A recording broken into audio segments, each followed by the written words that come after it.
तो भगवान कभी अमंगल कर ही नहीं पाएंगे, उनकी सामर्थ्य नहीं। अमंगल हम करते हैं और मंगल भगवान करते हैं। कैसे?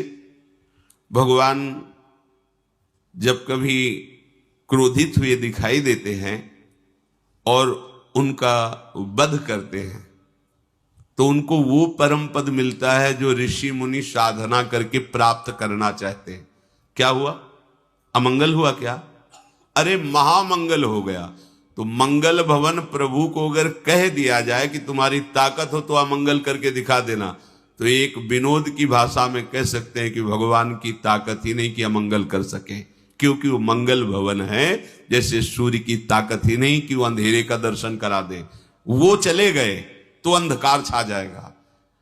जब तक सूर्य है तो अंधकार नहीं छाएगा।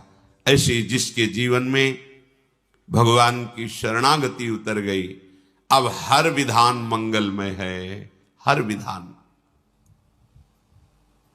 एक मंत्री प्रभु का भजन करते थे और शरणागति के सूत्र को अच्छी तरह समझते थे, तो कुछ भी हो कह देते भगवान की बड़ी कृपा।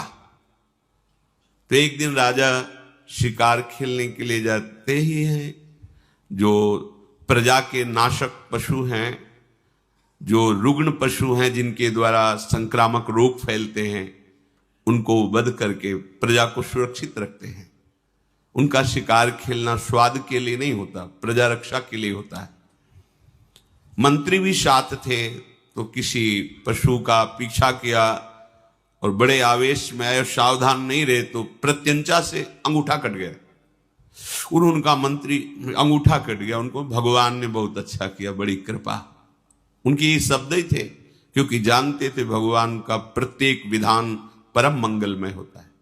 बड़ा गुस्सा आया उनका, दुष्ट कहीं का, तो हमारा मंत्री है दुश्मन है, हमारा अंगूठा कटा। तो कहता भगवान ने बहुत अच्छा किया, बड़ी कृपा हुई, इसको बंदी बनाया जाए और तुरंत कड़ी सजा के द्वारा इसे जेल में रखा जाए। राजा का आदेश।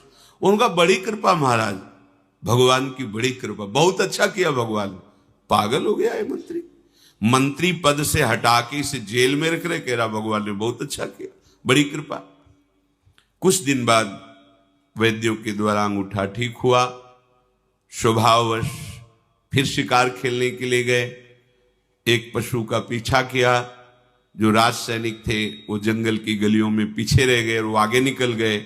पशु का पीछा करते हुए उधर कोई बलशाली राजा के परिकर बलि देने के लिए पुरुष की खोज कर रहे थे। भद्रकाली